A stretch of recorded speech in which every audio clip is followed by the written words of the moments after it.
Olá, vamos hoje gravar a nossa 11ª aula, estudando o Código Civil, detalhadamente, artigo por artigo. Agradeço mais uma vez essa oportunidade de estudar junto com você, meu caro aluno.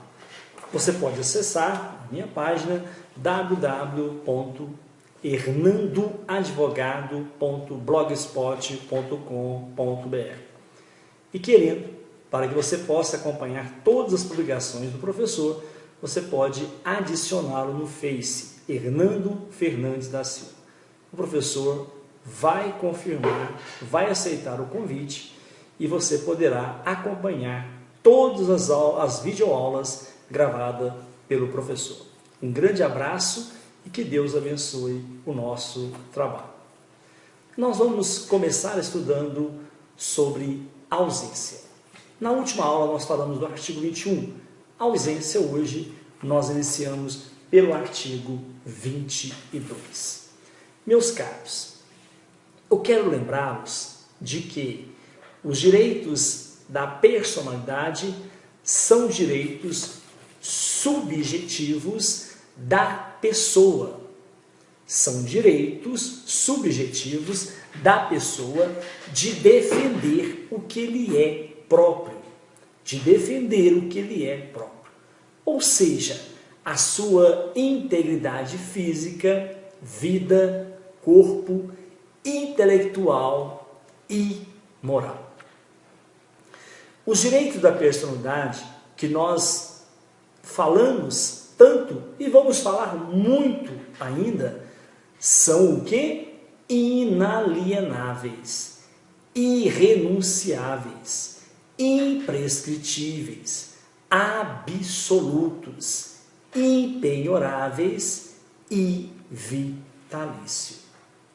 Agora sim, depois de lembrar um pouquinho algumas informações básicas sobre o direito da personalidade, eu gostaria de adentrar o nosso assunto de hoje, que é a ausência.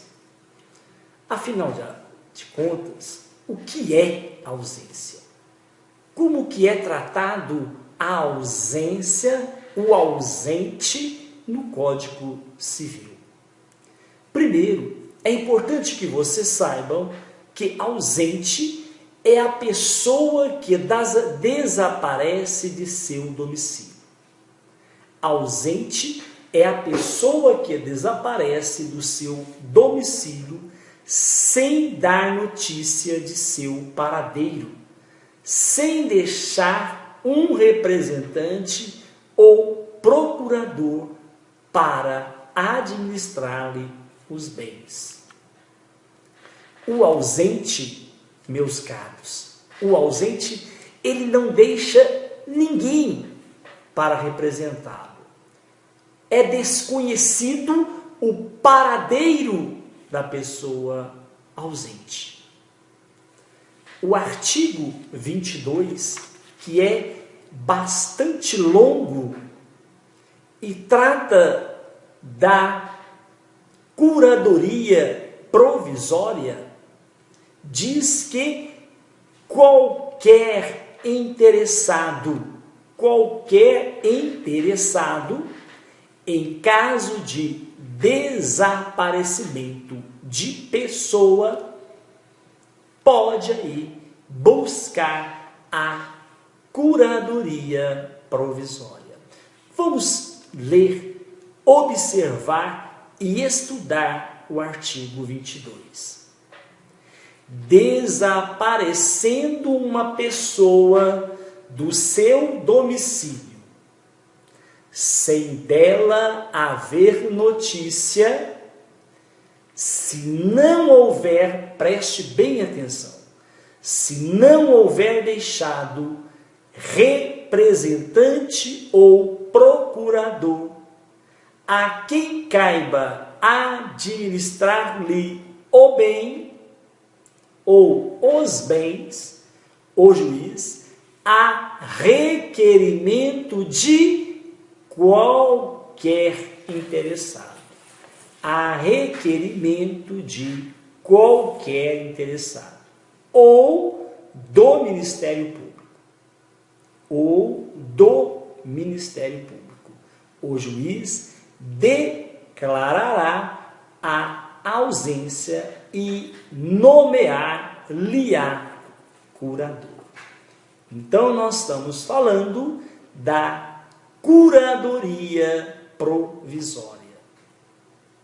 E qualquer interessado é o que diz o artigo 22. Ou o Ministério Público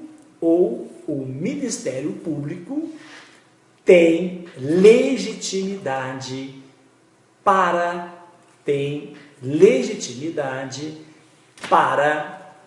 solicitar, requerer que o juiz nomeie curador provisório. O juiz declara a ausência,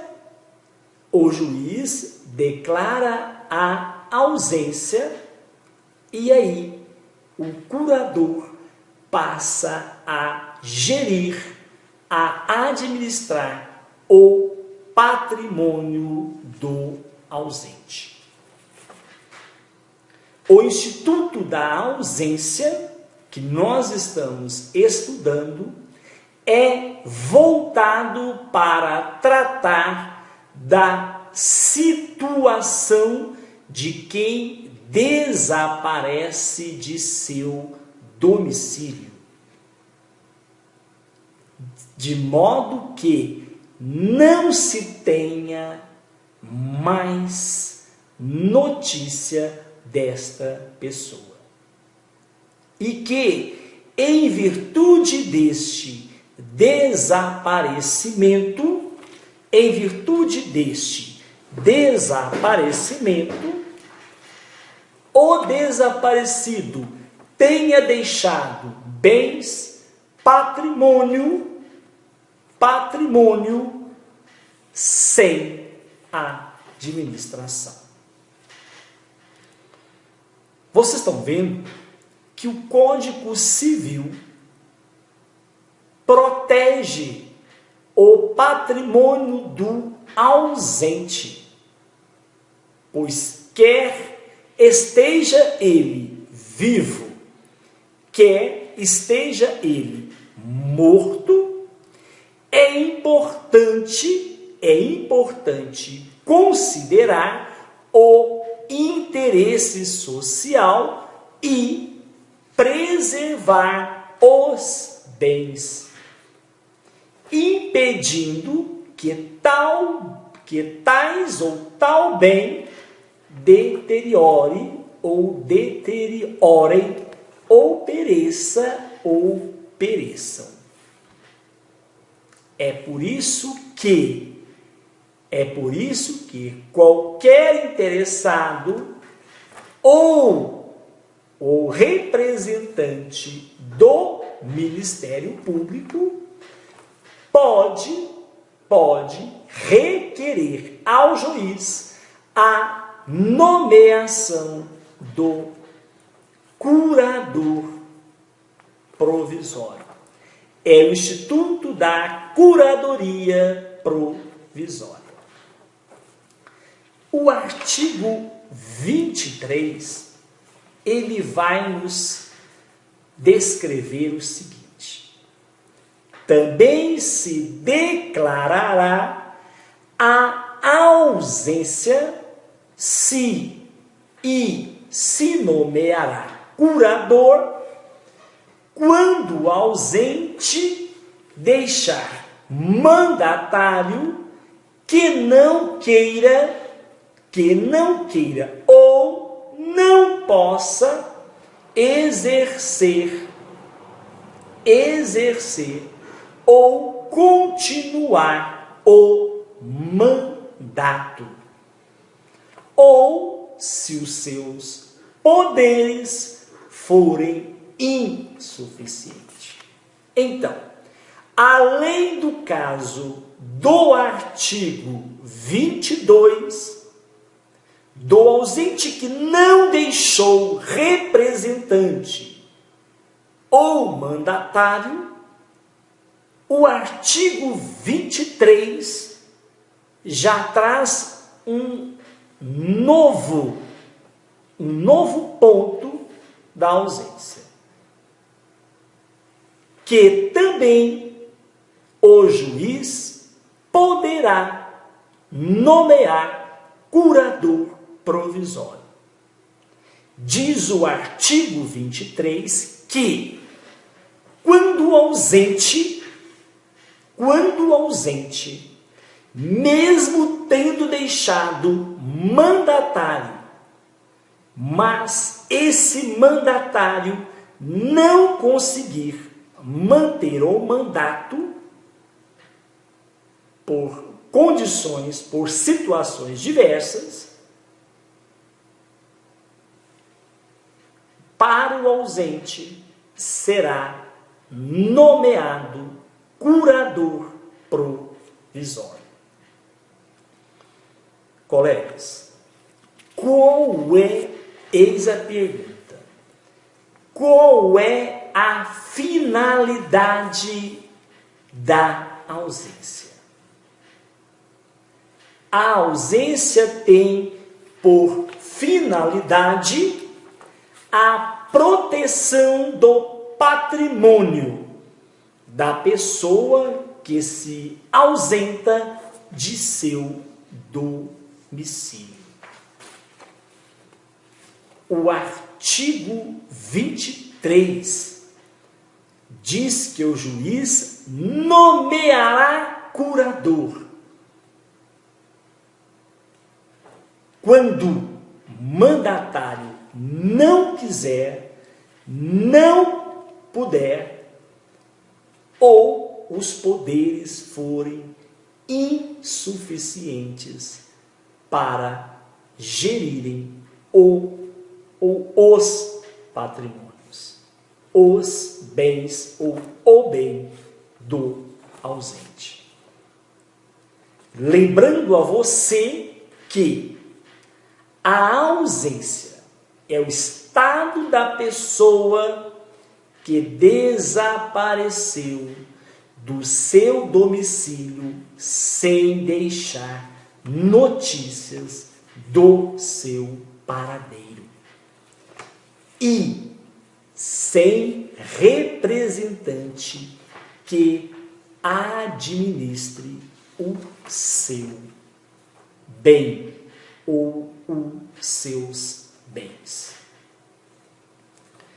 O artigo 24 diz o seguinte: o juiz que nomear o curador,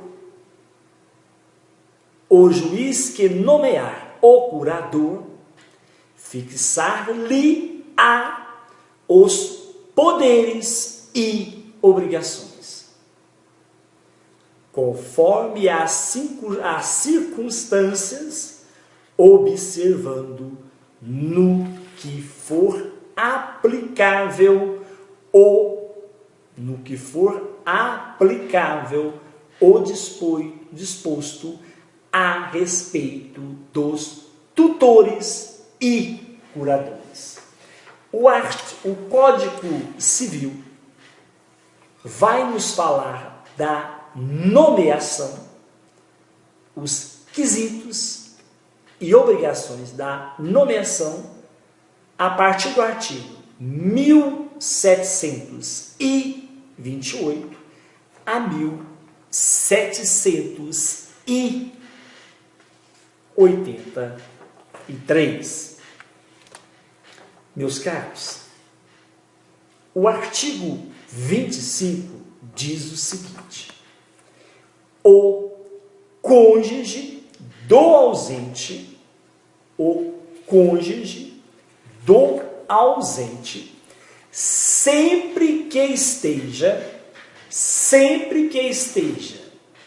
sempre que não esteja separado judicialmente, sempre que não esteja separado judicialmente ou, de fato, por mais de 2 anos antes da declaração da ausência, será o seu legítimo curador. Então, o Código Civil, no seu artigo 25, ele vai descrever, ou ele vai definir o curador legítimo, que será então quem? Será o cônjuge. Desde que, olha a ressalva que o artigo traz para nós. Desde que ele não esteja separado judicialmente. Ou, de fato, por mais de 2 anos antes da declaração da ausência. Então, o cônjuge será o seu legítimo curador. Sempre tendo as 2 ressalvas. Ele não pode estar separado judicialmente e nem, de fato, por mais de 2 anos. Mas depois do desaparecimento? Não. Antes da declaração de ausência. Antes da declaração de ausência. Interessante, e nós vamos estudar isso mais adiante, é a polêmica sobre esse cônjuge. Seria somente aquele casado ou seria também o companheiro? O companheiro também seria o seu legítimo curador. Meus caros, o parágrafo 1º do artigo 25 vai nos ajudar nesta questão. Olha o que ele diz. Em falta do cônjuge, a curadoria provisória dos bens do ausente incumbe aos pais ou aos descendentes. Nesta ordem, aos pais ou aos descendentes. Não havendo impedimento que os iniba de exercer, que os impeça de exercer o cargo. Até agora nós não achamos nada nesse artigo sobre o companheiro. E aí, como que nós vamos fazer? Eu terei que buscar o enunciado 97 da primeira jornada de direito civil realizada pelo Conselho da Justiça Federal, que diz o seguinte: acompanhe comigo na sua tela, meu caro aluno. No que tange à tutela especial da família, no que tange à tutela especial da família, as regras do Código Civil, que se referem apenas aos cônjuges, ao cônjuge, devem ser estendidas à situação jurídica que envolve o companheirismo. Como, por exemplo, na hipótese da nomeação de curador dos bens do ausente. Então, eu vou contemplar o companheiro ou a companheira. Mesmo ocorrendo a omissão do legislador do Código, em falta do cônjuge e existindo a companheira ou o companheiro, este ou esta deverá ser nomeado. Neste caso, aplica-se o artigo 226 da Constituição Federal. Eu vou, nesse momento, encerrar esse vídeo no artigo 25, parágrafo 2º. E no próximo vídeo, nós daremos continuidade estudando, junto com você, concurseiro, bacharelando em Direito, estudante para o exame da ordem ou qualquer aluno interessado em saber um pouquinho sobre o direito privado. Um grande abraço e que Deus nos abençoe. Até o próximo vídeo, até a próxima aula, se Deus quiser.